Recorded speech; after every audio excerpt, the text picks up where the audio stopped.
Avec ses arbres imposants et ses vastes tourbières aide également à réguler notre climat mondial en absorbant les gaz à effet de serre émis bien au-delà de ses limites. Alors, Daniel Mouroula, quand vous entendez ce rapport publié l'année dernière, qu'est-ce que cela vous inspire? Oui, madame, je pense que nous avons abordé cette question, mais qui était beaucoup plus orientée vers les impacts de la déforestation sur l'agriculture. Quand bien même nous avons dit qu'il y a la réciprocité entre les deux concepts, parfois la déforestation peut expliquer et donc peut avoir des conséquences sur l'agriculture, mais aussi l'agriculture peut être aussi l'une des causes principales de la déforestation. Donc les rapports, je pense que c'est un rapport qui vient de donner une vue générale et la situation générale, qui vient de tracer un tableau sombre malheureusement par rapport à la déforestation au Sud Kivu. Nous avons plusieurs fois alerté par rapport au comportement parce qu'il s'agit de comportement humain où l'homme est censé trouver ou exploiter les différents minerais que nous avons, parce que nous avons dit aussi c'est un problème de discours, ça dépend de quel côté ou de quelle école que vous rangez. Il y a ce que malgré les alertes que nous faisons, parce que nous estimons que nous avons tout intérêt d'exploiter les ressources que nous avons, et parmi ces ressources nous avons les forêts, et dans les forêts il y a des ressources les ressources que nous avons dans les forêts, mais aussi il y a certaines espèces qui sont en voie d'extinction ou en voie de disparition, parce qu'on ne doit pas ignorer aussi que les forêts, c'est un milieu d'excellence de vie des animaux, mais aussi des espèces d'autres, comme nous avons des espèces forestières qui doivent vivre dans ces endroits-là. Donc les rapports ont montré que la guerre aussi c'est l'une des causes. Les rapports ont montré que l'agriculture de subsistance aussi c'est l'une des causes, parce qu'avec la croissance démographique ou l'explosion démographique, les gens ont, donc les bouches à nourrir ont augmenté. Et dès lors que les bouches à nourrir ont augmenté, nous avons la tendance d'élargir les espaces agricoles que nous cultivons. Et le rapport est revenu aussi sur l'exploitation minière. Donc vous êtes sans ignorer qu'aujourd'hui, presque les gisements ou la concentration des minéraux dans notre province, surtout le sud Kivu, le nord Kivu, et c'est beaucoup plus dans les zones, donc les zones minières, c'est beaucoup plus dans les forêts, donc dans des zones qui étaient non exploitées. Et dès lors que ces gisements ont été découverts dans ces endroits, et voilà que ça commence déjà les conflits, et les gens veulent aller couper de manière désordonnée les arbres sans pour autant respecter les principes environnementaux, que ce soit du code minier, que ce soit du code forestier. Donc là, je fais référence à la loi numéro 01 de 2002, qui donne les principes qui deviennent, les principes ainsi que les préalables, les modalités par rapport à l'exploitation des forêts. Donc, il y a aussi, on a parlé de la croissance démographique. Et donc, nous avons l'obligation de construire, d'avoir des maisons. Et dès lors qu'il faut construire, la tendance est de quitter vers les villes ou les zones et aller directement vers les zones tampons, mais aussi aller menacer les écosystèmes, surtout les écosystèmes forestiers. Voilà, je pense que le rapport a donné la vie générale au Sud Kivu, et ça, c'est une façon d'alerter. Mais à qui est-ce qu'on s'adresse? Ok, d'accord. J'ai dit que nous parlerons prochainement de l'exploitation minière, de la relation qu'il y a entre l'exploitation minière et la déforestation, ici principalement au Sud Kivu, dans nos prochaines éditions. Mais retournons à notre sujet du jour. Alors, Daniel Mouroula, dites-nous, qu'est-ce que l'arbre apporte comme contribution dans les cours d'eau ainsi que dans les lacs Kivu? Et donc, madame, vous savez que la déforestation aujourd'hui, c'est l'une des principales menace l'environnement, et les scientifiques ont beaucoup plus écrit sur cette question. Et il y a des articles qui sont en ligne pour alerter la communauté et surtout les peuples congolais, le Sud Kivu, par rapport aux différentes conséquences que cette déforestation peut avoir, non seulement sur l'agriculture, mais aussi sur les cours d'eau, mais aussi sur les lacs. Parce qu'il faut savoir quel est le rôle de l'arbre et comment est-ce que si l'arbre est coupé, ça aura un impact négatif sur les cours d'eau ainsi que sur les lacs. Premièrement, s'il faut voir les codes forestiers, tels que je l'ai dit aller vers l'article 9. Donc j'ai fait référence à la loi 011 de 2002. Ça c'est l'arsenal juridique qui définit, qui donne les principes et donc les modalités, qui définit c'est quoi la déforestation, c'est quoi la réforestation, les reboisements, comment couper l'arbre. Parce que normalement ailleurs pour couper un arbre, la loi prévoit qu'on doit aller acquiser cet arbre au niveau de l'environnement et montrer quelles sont les menaces que l'arbre a causé ou peut avoir vis-à-vis de la communauté locale. On acquise l'arbre. Et c'est les services de l'environnement qui doivent venir faire donc une descente, apprécier, regarder quels sont les dangers. Et une fois que cet arbre est resté là, peut y avoir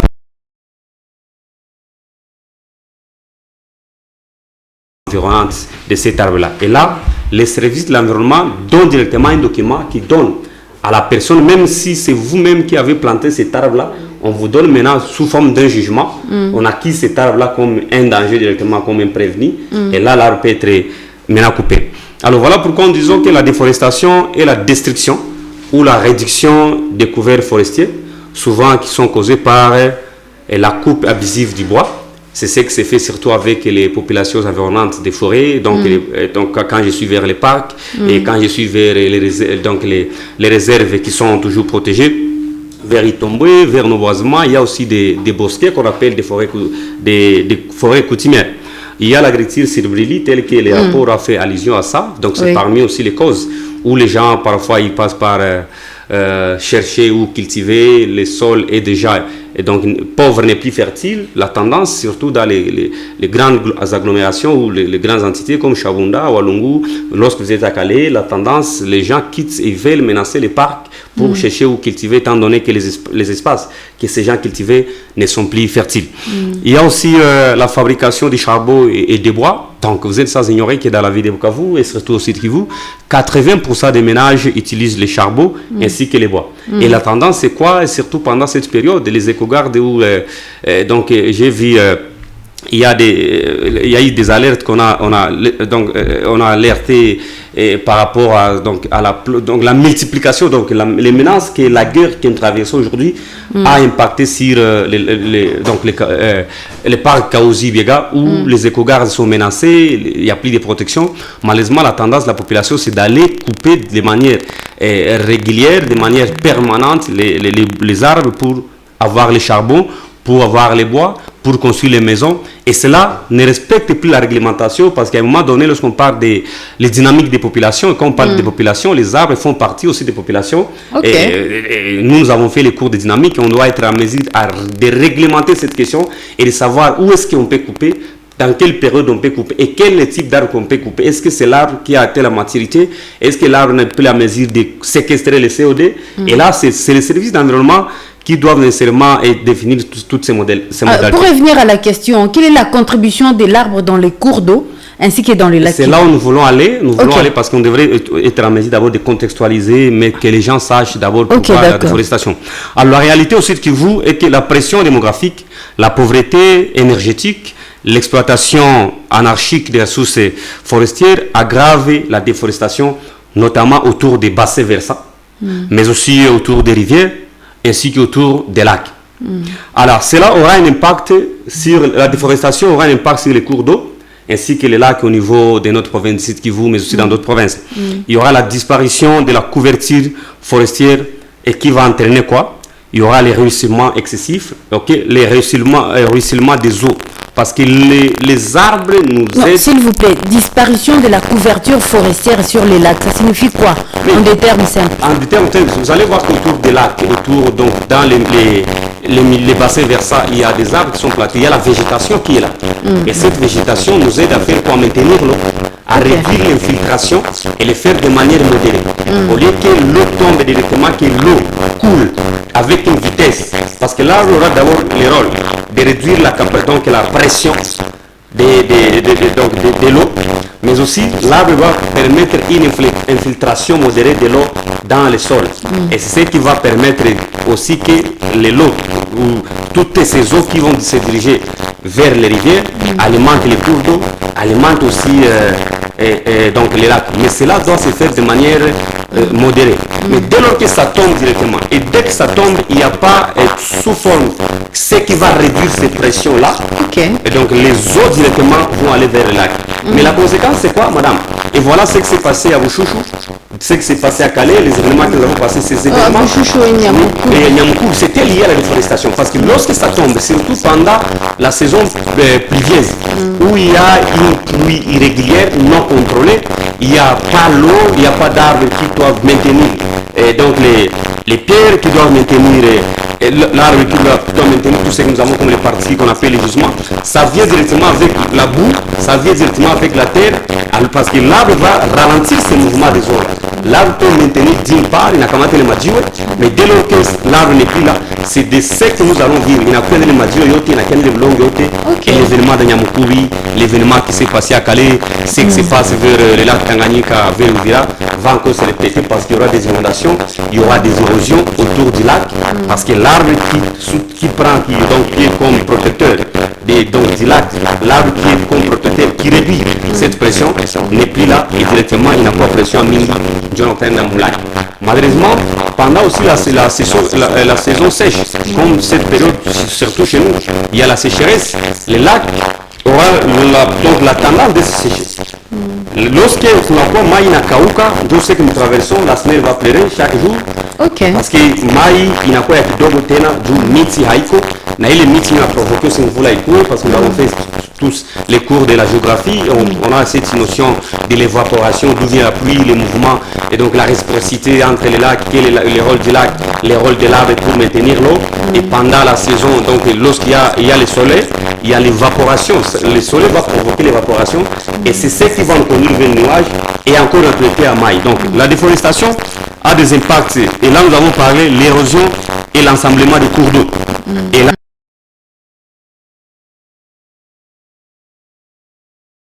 il y a autant de conséquences. Les conséquences, il y aura baisse des profondeurs des cours d'eau, tel que je viens de l'expliquer, parce que la SNEL a toujours alerté par rapport à ça. Il y aura aussi des inondations fréquentes. Comme ce qui s'est passé à Niamoukouri, ce qui s'est passé à Uvira, ceci est lié à la déforestation parce que kule kumilima ndio kwenye mvule inakuwa mingi. Na wakati hakuna miti, watu peut-être ceci peut être lié à la guerre parce que pendant la guerre, souvent il y a des positions des militaires qui sont dans des forêts et là kata miti inaleta ile majiwe yote, inaleta ile mai yote et parfois ça va boucher des rivières. Na ndio nakutana wale watu au bord du lac et ça crée des inondations. Il y a aussi la pollution des eaux. La pollution des eaux, parce que nous disons la déforestation favorise le transport des segments. Et les segments, ce sont des particules solides provenant de la terre. Et ces particules, soit du sable, soit de l'argile, soit des métaux. Malheureusement, ces particules... Qui se déversent dans les cours d'eau. Oui, lorsque ces particules sont soit apportées par les vents, par la glace, par l'eau, et dès que ces particules arrivent dans les lacs, et donc, il y a quoi ça veut dire? C'est solide. Hein? C'est très solide. Et quand il plaît très fort sur une colline déboisée, telle que je l'ai dit vers les parcs et vers les différentes collines des territoires, les pluies emportent de la terre et les sables vers la rivière. Il est mamuchanga, il est mabulongo, il y a parce que ce sont les arbres qui maintiennent ces particules-là. Alors, il est mabulongo, ces particules qui se déposent dans l'eau, ce sont des sédiments. Ces sédiments-là, ils permettent de kupandisha mai yulu sana. Ili mai wakati inapanda juu ni bibulongo na bimajiwe na bimuchanga, inapandisha mai parce que inashuka chini mai inapanda ni wakati ile mai wakati inapanda inaprovoquer ma inondation autour des maisons qui sont à côté. Donc il y a un grand lien entre la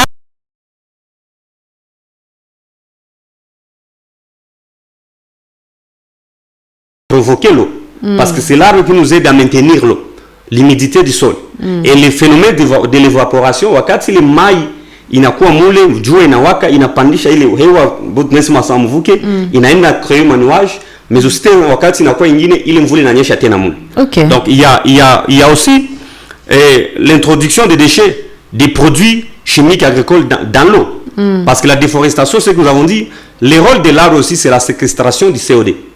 Donc, dès lors qu'il y a... Le CO2, les gaz carboniques. Les gaz carboniques. Il faut rappeler ça aux auditeurs. Ok, aux auditeurs. Wakati muti nakuwa unekata en désordre, unasikia kama ile mapartikile yote inaingia muheo. Na wakati mvula inanyesha, inashuka ile mapartikile dans les lacs ainsi que les cours d'eau. Et nous consommons l'eau là, même si le sédiment pourra aussi un impact négatif sur les poissons. Parce que l'eau polluée, à cause de la déforestation, wakati majua inakuwa mule, mamiti na kiamule mlaki na ile mvula ya mingi, unasikia kama samaki, ça devient déjà un danger pour l'écosystème. Ce qui est un peu plus grave, c'est que les CO2 rencontrent les gaz méthane. Oui, je pense qu'il faut qu'il y ait une émission par rapport à ça, parce que j'avais expliqué comment est-ce que les déchets, tout ce que nous apportons, nous amenons dans les lacs, ont un impact négatif sur la concentration du CO2. Parce que nous avons dit la fois passée que le lac Kivu, c'est un lac mérométique. Un lac mérométique, contrairement au lac Tanganyika. Donc, autrement dit, les eaux, la surface ne se mélange pas avec les eaux de profondeur. Parce que ce mouvement est causé par les vents. Alors que le lac Kivu, c'est un lac qui se trouve au milieu des collines. Les collines là empêchent les vents pour faciliter ou permettre le mouvement là, le mélange des eaux de la surface ainsi que les eaux de la profondeur. Voilà pourquoi on peut vous dire que dans le lac Kivu, après 70 mètres, il n'y a pas la vie, il n'y a pas d'oxygène. Parce que quand nous étions des enfants, on disait qu'il y a des gros poissons qui ne savent pas monter dans les lacs à cause du gaz méthane. Mais quand on a grandi, on a compris de manière scientifique qu'après 70 mètres, il n'y a plus d'oxygène. Donc la vie. Donc on ne peut plus vivre. Les poissons ne peuvent plus vivre parce qu'il n'y a plus d'oxygène. Pour vivre, il faut là où il y a l'oxygène. Tout à fait. Et cela est empêché par les gaz méthane. Cette forte concentration du gaz méthane, il n'y a plus la vie. Et donc voilà que ces phénomènes-là peut être expliqué parce que les déchets aussi qui viennent dans les lacs, parce que nous avons dit, il y a aussi l'introduction des déchets et des produits chimiques agricoles dans l'eau.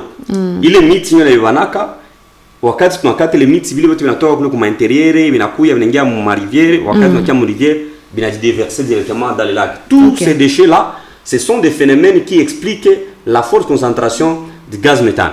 Donc les produits chimiques qui sont utilisés ou manipulés dans des champs au niveau du parc et partout, qui devraient être maintenus, et ces produits qui devraient être séquestrés par l'arbre qui n'est plus là, tu comprends que directement ça va s'évaporer. Nous avons dit les segments peuvent être apportés par les vents, et les vents qui se dirigent vers les lacs, soit par l'eau, et l'eau qui se dirige directement vers les cours d'eau ainsi que les lacs, aura un impact négatif sur l'écosystème ainsi que la biodiversité que nous avons dans les lacs. Alors cela affecte la qualité d'eau potable. Ça affecte aussi... Donc tout se retourne toujours sur l'homme. Oui, ça affecte encore la biodiversité aquatique. Parce que nous avons dit aujourd'hui la notion de l'anthropocène, où nous voulons étudier, parce que dorénavant, lorsqu'on parlait de l'environnement, on dissociait l'homme de l'environnement. Alors qu'on a compris que l'homme a un grand rôle à jouer dans l'environnement, surtout dans la destruction de l'environnement, mais encore que l'homme est victime des retombées de cette destruction. Donc j'ai détruit ma maison alors que je vis dans cette maison. Les conséquences, lorsque la pluie va tomber, j'ai vendu les tôles de la maison. Lorsqu'il va pleuvoir, parce que c'était pendant la saison sèche, lorsqu'il va pleuvoir, j'ai subi encore les conséquences de cette destruction. Donc, voilà pourquoi aujourd'hui on dit on ne peut plus parler de l'environnement sans pour autant parler de l'homme. Parce que dorénavant la tendance était de dissocier l'homme et l'environnement. Aujourd'hui, nous disons non, on doit voir les vivants et les non-vivants. L'homme fait partie de ces vivants.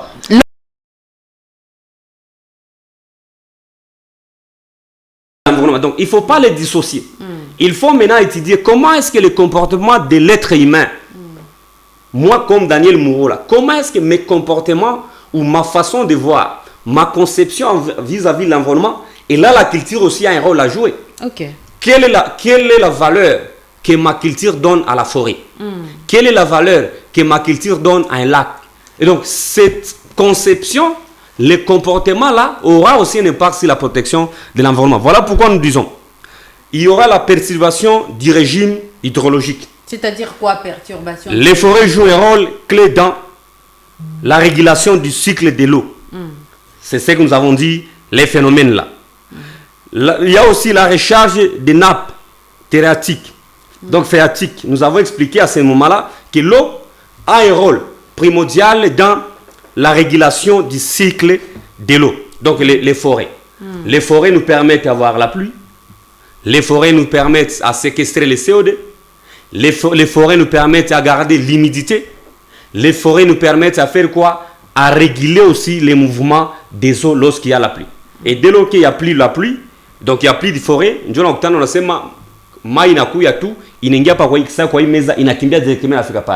mais lorsqu'il y a des arbres ici, lorsqu'il y a la végétation, parce qu'il y a aussi cet impact environnemental de la végétation. Et voilà pourquoi il y a des études, on exige chaque fois, lorsque vous voulez faire un projet, il faut d'abord faire une étude des impacts environnementaux ainsi que sociaux. Si nous faisons ces projets miniers dans cette zone, ça aura quel impact sur l'environnement? Tout à fait. Parce qu'il y aura d'arbres qu'on va couper, il y aura la végétation, ce n'est pas seulement l'arbre, même la petite végétation, la pelouse et consorts. On doit savoir quel est l'impact ou quel est le rôle que cette végétation joue sur le plan environnemental. Et là, on doit mettre en place des mécanismes ou des mesures d'atténuation ou des alternatives où on dit comme ce projet aura un impact négatif sur l'environnement, ce qui va affecter les cours d'eau, ce qui va affecter les lacs, nous faisons quoi? Pas de projet. C'est la première alternative. Donc, on abandonne ces projets pour préserver l'écosystème aquatique, les lacs ou les cours d'eau. Là, on laisse. Ou soit on dit, nous pouvons avoir des mesures, des mécanismes d'atténuation. On coupe les arbres, cette entité peut être considérée comme les poumons écologiques, mais on commence d'abord par planter. Et après 10 ans ou 5 ans, maintenant on paie parce qu'il y aura une alternative, c'est-à-dire qu'il y aura une imitation parce que nous voulons avoir régulièrement la pluie. Et voilà la déforestation. Il y a aussi cette perturbation.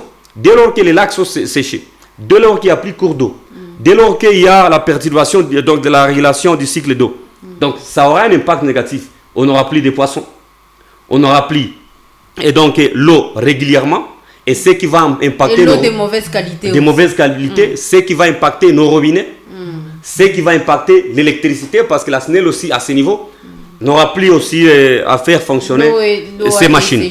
Dans le lac. Nous avons aussi sans forêt, qu'est-ce qu'on observe? Lorsqu'il n'y a pas la forêt, il y a des crues brutales en saison de pluie. Parce que les forêts nous aident aussi à réglementer les crues de la pluie. Et dès lors qu'il n'y a plus de forêt, et voilà pourquoi tous ces mouvements, le rôle que la forêt joue, c'est là aussi le miracle de Dieu. Tout ce qu'il a fait, il y a l'interdépendance entre les humains, les forêts, l'eau et tout. Donc, et les forêts ont un grand rôle à jouer. Deuxièmement, il y aura l'assèchement des rivières en saison sèche. Les rivières vont sécher lorsqu'il n'y a plus la forêt, parce que les forêts aussi, c'est un facteur qui provoque la pluie. Et donc, lorsqu'il n'y a plus de forêt, voilà pourquoi dans des pays désertiques, il n'y a plus l'eau, parce qu'il n'y a pas de forêt. Et la forêt avance, hein, vers le sud, le Kalahari est en train d'avancer petit à petit.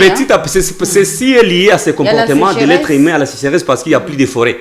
Donc, ce que les forêts, nous avons dit, nous permettent à provoquer la pluie. Je disais plutôt, j'allais dire les déserts. J'ai dit la forêt, excusez-moi. Oui, c'est nous sommes. Je voulais dire les déserts du Kalahari. Oui, mais nous avons dit les pays désertiques aujourd'hui, parce que la tendance, chez nous, on peut dire, bon, c'est pas vraiment une vitesse de croisière, mais vers 10 ans, 20 ans, si nous continuons avec les mêmes comportements, oui, au Katanga, nous risquons d'y arriver aussi.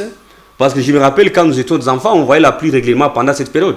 Mais il n'y a plus de pluie, pourquoi? Nous avons coupé les arbres de manière désordonnée. Il y a aussi la lecture du problème à la lumière au code forestier congolais.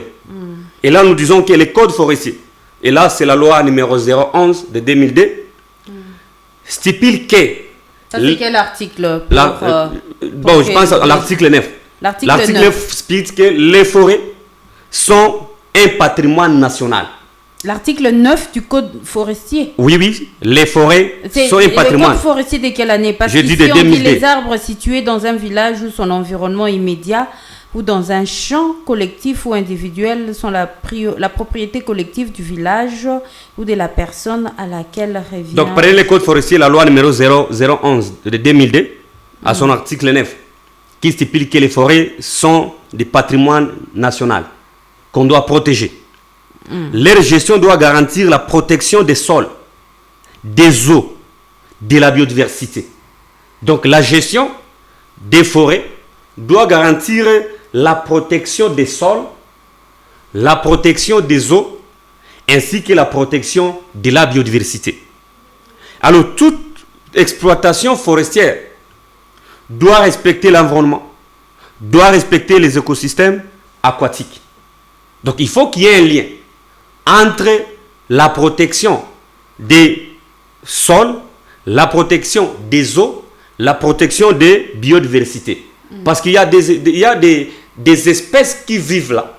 Et ces êtres vivants qui sont dans les lacs doivent aussi être protégés parce que ça dépend de notre vie. Aujourd'hui, vous savez que les Limnotrissa myodo et les Aplocomus, que vous appelez les Ndougou et les Sambaza, nous aident à lutter contre la malnutrition. Heureusement, vous avez vous-même... Bon, les Limnotrissa myodo, ce sont les Sambaza et les Aplocomus, ce sont des Ndougou. Voilà. Nous aident aussi à lutter contre la malnutrition. Donc la disparition du lac Kivu aura un impact suite à la déforestation, aura un impact négatif sur l'état de santé, sur la nutrition des habitants de la ville de Bukavu et de toute la province en général.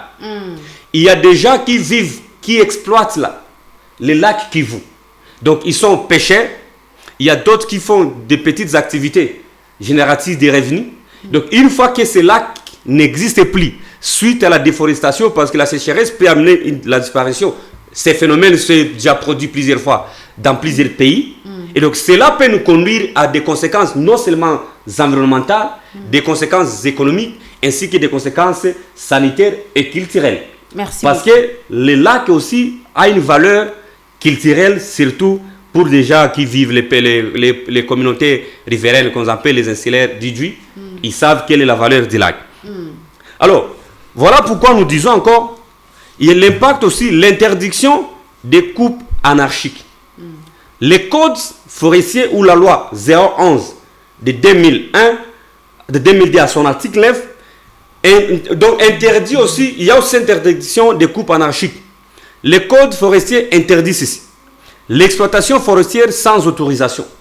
J'ai dit, même chez vous, madame, vous avez planté votre arbre. Et vous estimez qu'il faut déjà couper cet arbre 20 après 10 ans après. Il faut d'abord aller acquiser cet arbre au service de l'environnement. Vous l'acquisez que cet arbre... On fera une émission sur ce code forestier. Oui, cet arbre... Parce qu'il y a aussi beaucoup de choses à dire. Est devenu un danger pour ma vie. Et on envoie les inspecteurs de l'environnement qui apprécient et ils peuvent faire un PV pour donner l'autorisation de couper cet arbre-là. Votre propre arbre que vous avez planté avec votre propre argent. Il y a ce qu'on appelle aussi la coupe dans des zones protégées des cours d'eau. Les zones protégées, il y a des zones là où on ne doit pas couper les arbres. Surtout vers les bassins versants, vers les cours d'eau, vers les lacs.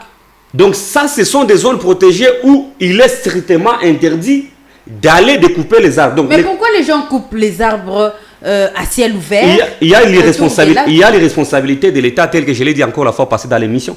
Parce que l'État est censé mettre en pratique et donc toutes les lois, mais aussi faire connaître les communautés ou les populations l'existence de ces lois-là. Ok, nous allons prendre la question des presque à moitié. Alors, monsieur Daniel, nous voulons savoir quels sont les principaux risques déjà présents dans le lac Kivu et comment est-ce que ça affecte la population riveraine? Ça nous affecte déjà.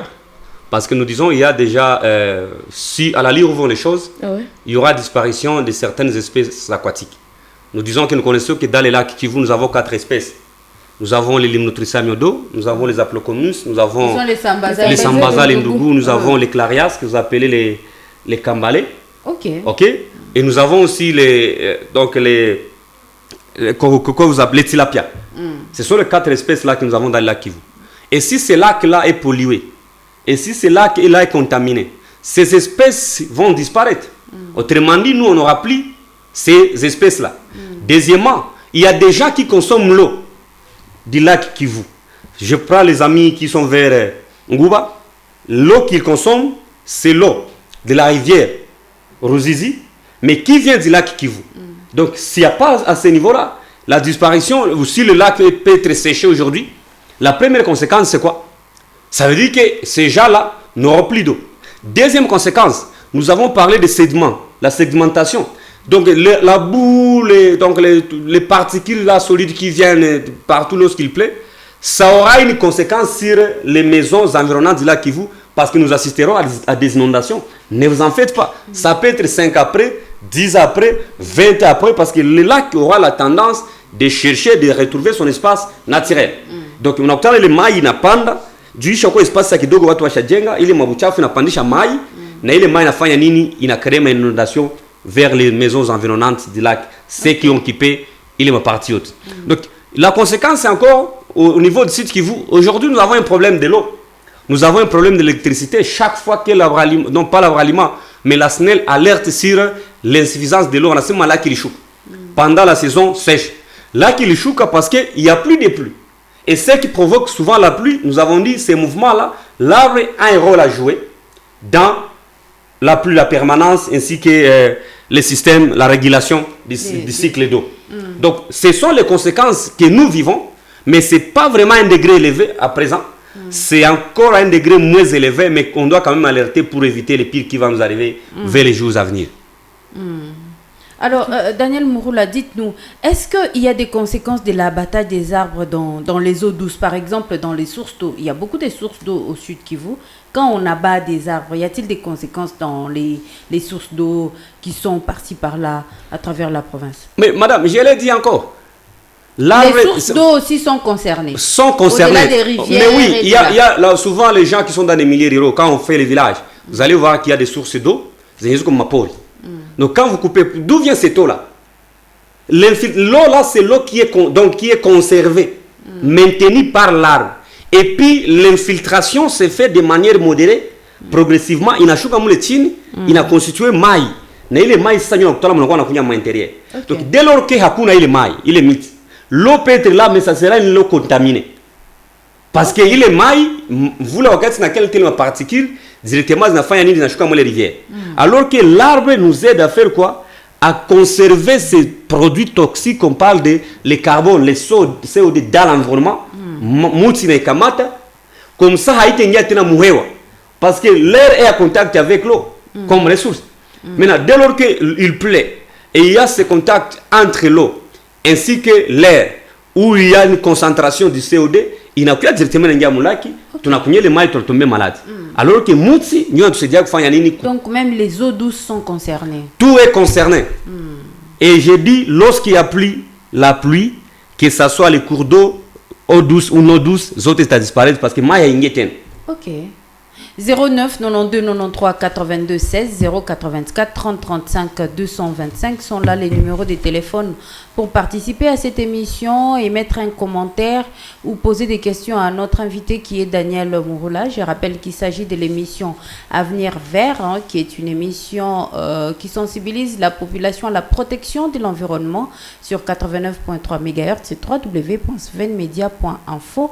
Vous nous suivez à partir de la ville de Bukavu et partout ailleurs à travers le monde. Alors nous allons continuer cette émission avec vous, Daniel Mouroula. Dis-nous, en République démocratique du Congo, selon le code forestier, vous avez relevé beaucoup d'articles du code forestier ici. Est-ce qu'il y a l'âge de survie d'un arbre et quand est-ce qu'on autorise à ce que des arbres soient abattus et qui est habilité à le faire? Parce que finalement, un arbre meurt aussi. Oui. Et après combien de temps l'État peut-il autoriser qui à abattre des arbres? Oui, c'est ce que j'ai dit. Maintenant, l'État doit d'abord constater que l'arbre n'est plus à mesure de jouer son rôle dans l'environnement. Ça veut dire que l'arbre a vieilli. Permettez le après terme. Combien de temps? Ok, bon, je n'ai pas vraiment assez d'informations. Voilà pourquoi j'ai dit que le service de l'environnement doit être là. Pour certifier est-ce que cet arbre n'a plus un rôle à jouer. Le rôle à jouer, j'ai dit, parce que l'arbre, en vieillissant, il perd aussi ses capacités de séquestrer le CO2. Et voilà pourquoi nous avons dit, nous avons la forêt équatoriale, mais d'une part, on dit, c'est une vieille forêt. Quelquefois, il y a ce discours. Parce que normalement, on devrait aussi renouveler les arbres qui sont dans cette forêt. Qui sont dans la forêt équatoriale. Oui, oui. C'est un grand travail. C'est un grand travail. Voilà pourquoi j'ai dit ça. C'est tout un service. Aujourd'hui, il y a des gens qui ont des diplômes en eau et forêt. Juste pour la gestion des eaux, la gestion des forêts, avec tous les principes possibles. Quand est-ce qu'on peut couper un arbre et quand est-ce qu'il ne faut pas couper un arbre? Parce que nous avons dit, il y a cet impact. Mais aussi le fait de couper les arbres, vous faites quoi aussi? Vous faites chasse. La chasse aux animaux qui vivent dans cette forêt là-bas. Et dès lors que ces animaux sont menacés, ça nous amène vers l'extinction ou la disparition de ces espèces. Alors, l'État, c'est ce que je dis, l'État, c'est le poumon de tout ce que nous disons ici. L'État a des instruments. Nous faisons référence au code forestier. Maintenant, que prévoit la loi? Au niveau du pays, nous avons les services spécialisés ou les services spéciaux qui sont attachés au ministère. Nous avons des programmes. Nous avons au niveau provincial plusieurs services de l'environnement. Nous avons les services d'assainissement. Nous avons je pense qu'il y a un service qu'on appelle le service forestier, une chose pareille. Ça existe parce que aussi l'Institut congolais des ok, je voyais ça. de la nature. Oui, il y a plusieurs services qui interviennent dans la protection de l'environnement, surtout dans le cadre de la forêt. Donc là, à ce niveau, quand on veut couper, je dis même chez vous, il faut d'abord aller au service de l'environnement. Les services de l'environnement effectuent une descente sur le terrain. Et parce que là, vous accusez cet arbre, que cet arbre est devenu une menace pour ma famille, pour ma vie ou pour ma communauté. Et nous estimons que nous devons donc renouveler la forêt, avoir des forêts artificielles ou y mettre d'autres arbres, pourvu que peut-être nous ayons là où cultiver, parce qu'il y a eu déjà une augmentation de la population, ou soit nous voulons faire une adduction d'eau dans les parcs, et l'adduction d'eau va nécessiter donc à couper les arbres pour faire passer les tuyaux, parce qu'on doit creuser. Il faut qu'il y ait des trucs qu'on va faire, il faut qu'il y ait une canalisation où on va faire passer les tuyaux. Maintenant, l'État doit venir vérifier combien d'hectares que vous allez couper, et cela aura quel impact sur l'environnement. Donc l'État doit faire le constat. Ça, c'est l'État. Ok. Avec des gens, j'ai dit, spécialisés.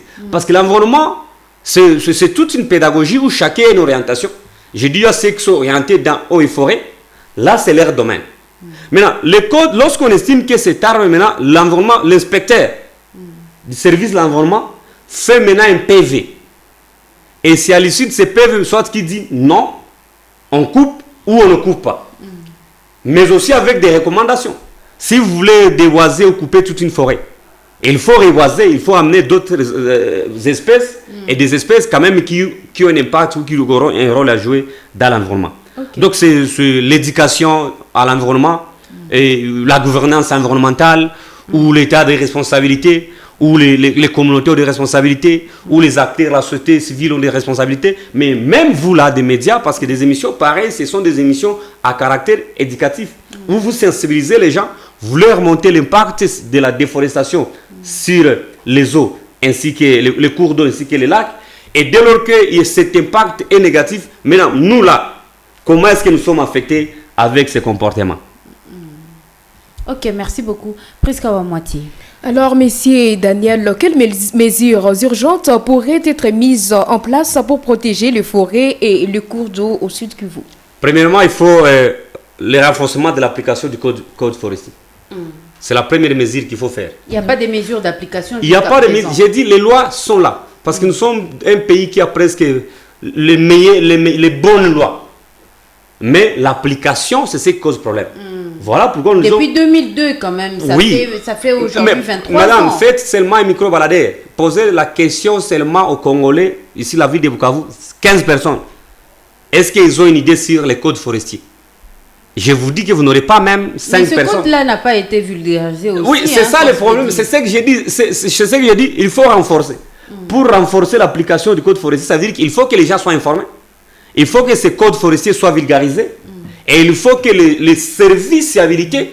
Parce que parfois, la déforestation, il y a la complicité de certains services de l'État qui autorisent l'abattage d'arbres, qui autorisent aussi l'exploitation, la fabrication de charbon, donc couper les bois. Clandestinement, mais aussi l'exploitation minière dans certaines zones, surtout les zones non accessibles. Donc, il y a aussi à ce niveau-là. Est-ce que les gens qui sont dans ces services, parce que nous connaissons les systèmes de notre pays, on peut prendre un menuisier, être chef de division de l'environnement. On peut prendre un couturier, être chef de division de l'environnement. Mais peut-être qu'il a étudié l'environnement. J'ai dit non. J'ai dit, nous connaissons comment ça se passe. Donc, mettez l'homme qu'il faut à la place qu'il faut. Et cet homme-là doit avoir aussi être en actualité. Deuxièmement, nous avons aussi, il faut lutter contre l'exploitation illégale du bois. Le code forestier prévoit tout ça. On doit lutter contre l'exploitation illégale des bois. Ce que nous voyons dans la ville de Bukavu, j'avais proposé, il faut qu'on amène des briquettes écologiques. On peut recourir à d'autres sources d'énergie. Nous avons l'énergie solaire. Quand même, hein? Oui, bon, c'est pas une chose qui va se faire donner aujourd'hui. l'énergie ne fût-ce qu'à 50% Madame, de la population. ailleurs, si vous avez des politiques de gouvernance, tout ceci, ça ne demande rien. On dit, voilà, après 20 ans, on estime que 40% de la population du Sud Kivu sera à mesure d'utiliser des briquettes écologiques. 40 ans après, voici, ou après 100 ans, 90%, ça veut dire que ce n'est pas une question d'une seule journée. C'est juste une question de planification. Oui, il faut aussi protéger strictement les rivières. Il faut protéger les lacs. Et ça dépend aussi de l'État. Nous pensons aussi que ce qu'il faut faire à ce niveau, les reboisements et restauration des bassins versants. Donc nous avons coupé les arbres, nous avons dénudé nos collines, nous avons aussi cette obligation de faire des campagnes de sensibilisation, comme j'avais suivi un jour le chef de l'État qui avait dit que d'ici 10 ans, 5 ans, la République démocratique du Congo va planter des milliards d'arbres. Mais on va planter comment alors que on a coupé les arbres, ensuite on a construit? C'est ce que j'ai dit. Il y a des espaces vides qui existent encore. Il y a des collines vides qui existent encore. Qu'on peut encore faire quoi? Remettre la végétation, restaurer la végétation, sensibiliser les communautés. Ceux qui ont des collines vides, ils peuvent appliquer, ceux qui font l'agriculture, ils peuvent faire l'agroforesterie, que je l'ai dit ici. Autrement dit, associer les arbres qu'ils tirent. Ça, c'est une façon aussi de protéger l'environnement. Il faut la promotion des essences adaptées aux sols locaux. Maintenant, lorsque vous plantez, c'est ça aussi la question. Est-ce que les eucalyptus sont adaptés à tel sol? Et si nous y mettons... Ça lutte contre les érosions, non? Ça dépend aussi d'un sol. L'érosion aussi, pour les érosions, lutter contre les érosions, il y a les essences adaptées, ça veut dire que l'essence, ce qu'on appelle pas essence, les carburants. Les essences, ce sont les types d'arbres. Ok. Mouti Fulani, l'essence, je prends l'exemple, les calpitus, nous avons donc les cyprès, il y a autant de types, nous avons donc autant de types d'arbres. On a dit, est-ce qu'il y a mouti? Il a cédé à maintenir le dongo, ou à favoriser mon pormoko, il y a budongo. Ok. Donc il faut toujours la promotion de ce type d'arbres. Nous passons aussi que la sensibilisation alternative économique. Alors, la sensibilisation et alternative économique, nous là, qui vivons, nous forestiers, nous qui vivons de cette ressource naturelle, parce que les forêts sont une ressource aussi. Oui. Nous devons être sensibilisés. Éducation environnementale des communautés. Nos communautés ne sont pas informées. Il faut une éducation permanente des communautés locales. Et là, les services... On revient toujours sur l'éducation. Oui, les services d'environnement doivent être actifs dans les milieux ruraux.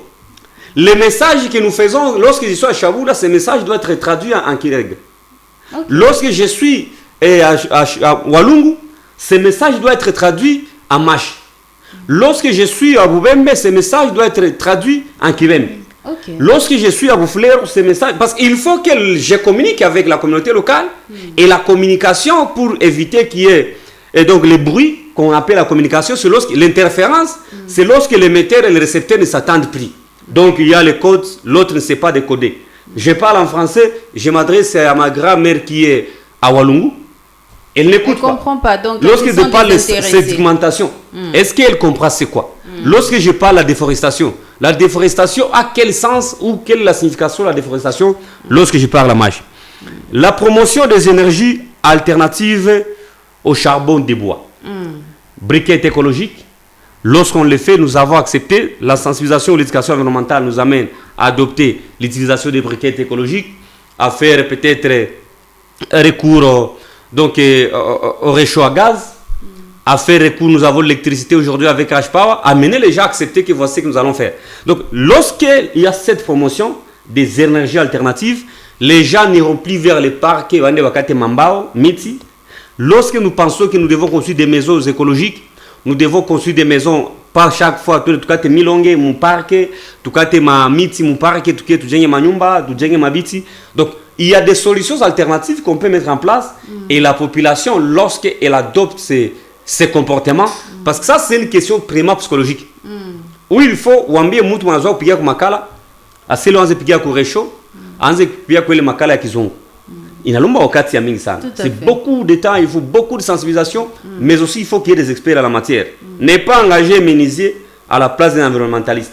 Ne pas engager un plombier à la place d'un journaliste. Donc, je pense que ça, c'est parmi les mesures alternatives.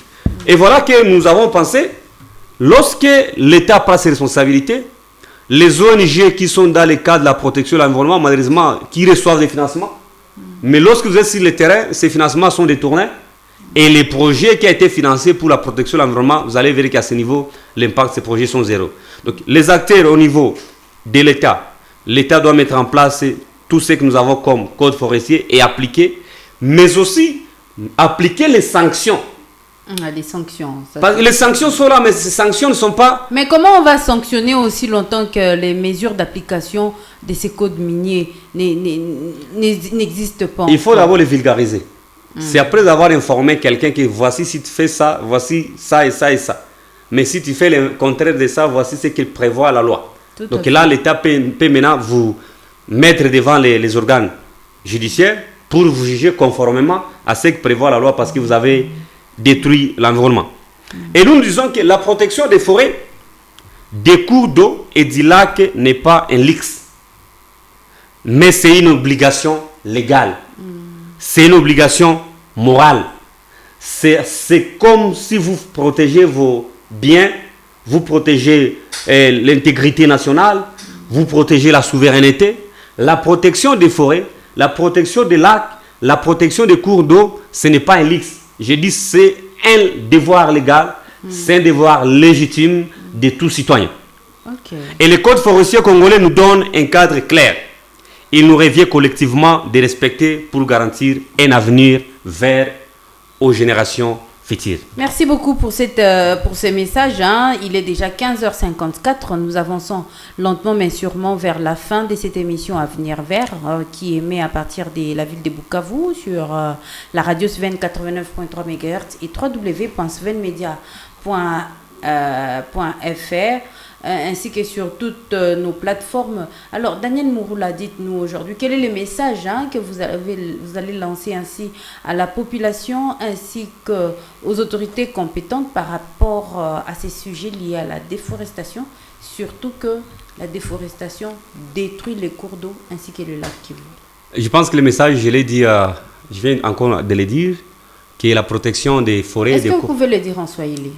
Na sawa vile nitoka kusema hata kama itakuwa nguvu parce qu'il y a des termes qui sont purement techniques, on ne sait pas aussi traduire en Swahili. Tunaambia watu kama muti ana mapori zinakuwa na mafaa nyingi sana kwa kupata maji. Maji ya laki, maji ya visima vidogo vidogo ambao tunakuwa navyo ndani ya village vyetu.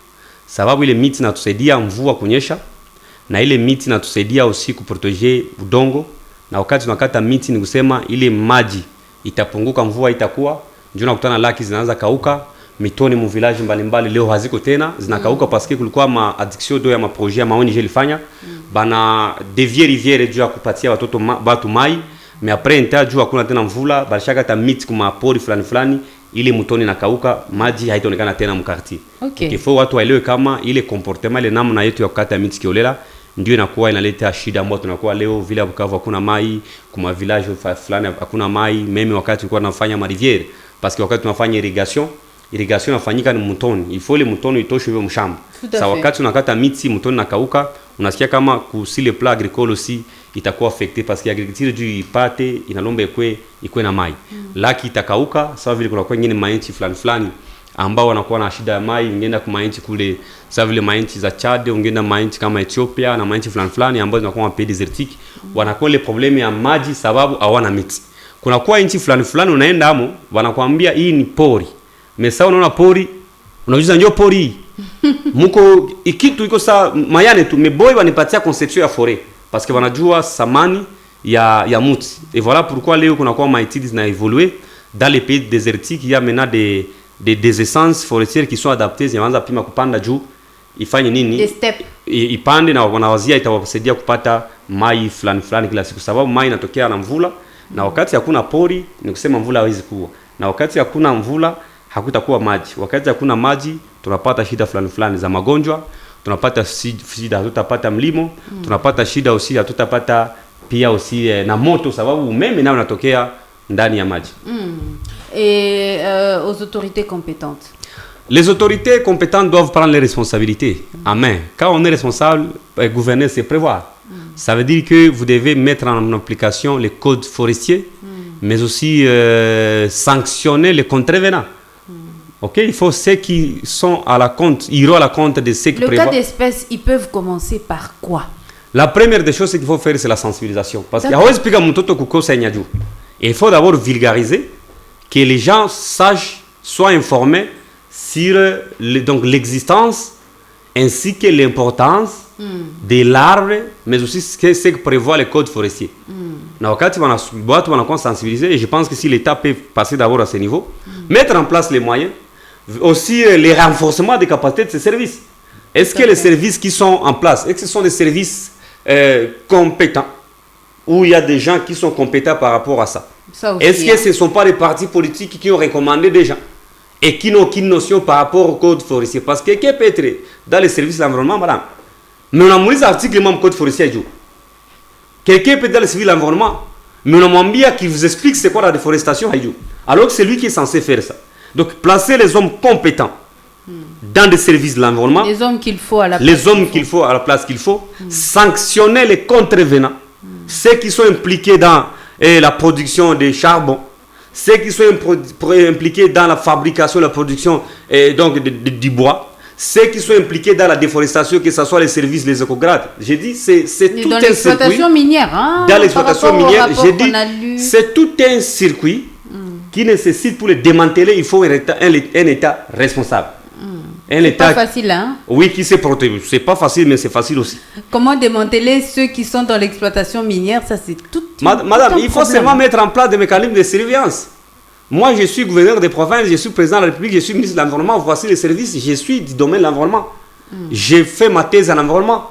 Ça veut dire que je suis en contact avec les lois, les textes légaux qui régissent le secteur de l'environnement. Et là où il y a les gaps, je dis, voici les honorables députés, au lieu de vous quereller chaque jour, de somnoler. Est-ce que vous savez, dans le domaine de l'environnement, madame, aujourd'hui, nous tous nous dépendons du code forestier, du code minier national. Alors que chaque province a ses spécificités. Donc, le contexte minier au site Kivu ne serait pas les mêmes lorsque nous sommes vers les Bandundu, vers nous sommes Équateur. Donc, ce ne sont pas les mêmes contextes. Donc, il y a des forêts, des provinces là où il y a plus de forêts, où il n'y a pas de minerais. Il y a des provinces là où il y a plus de minerais, mais des minerais qui causent des conflits. Voilà pourquoi on devrait aussi avoir des textes légaux. On devrait avoir aussi, donc sous forme d'édits, au niveau provincial, qui régissent ces secteurs-là. Donc, si je suis gouverneur, il y a du travail à ce niveau, j'arrive, je dis par secteur, je dois me faire entourer par les responsables, donc les hommes compétents. Je ne peux pas prendre les menuisiers comme conseiller en environnement. Je pars à la faculté de l'IEA, je pars à l'ISDR, il y a des environnementalistes et aguerris qui sont là. Dites-moi, vous avez déjà écrit sur cette matière, la déforestation, quelles sont les résolutions, les solutions scientifiques? Parce que ce sont les solutions scientifiques étant donné qui ont respecté la procédure, qui ont analysé les causes profondes et qui estiment que pour qu'il y ait la science au service de la nation. Malheureusement, dans votre pays, la science elle a toujours été dissociée à la gouvernance. On n'est pas en politique. Mais l'environnement est très lié à la politique. C'est ça que j'ai dit, parce que la politique, c'est autre chose.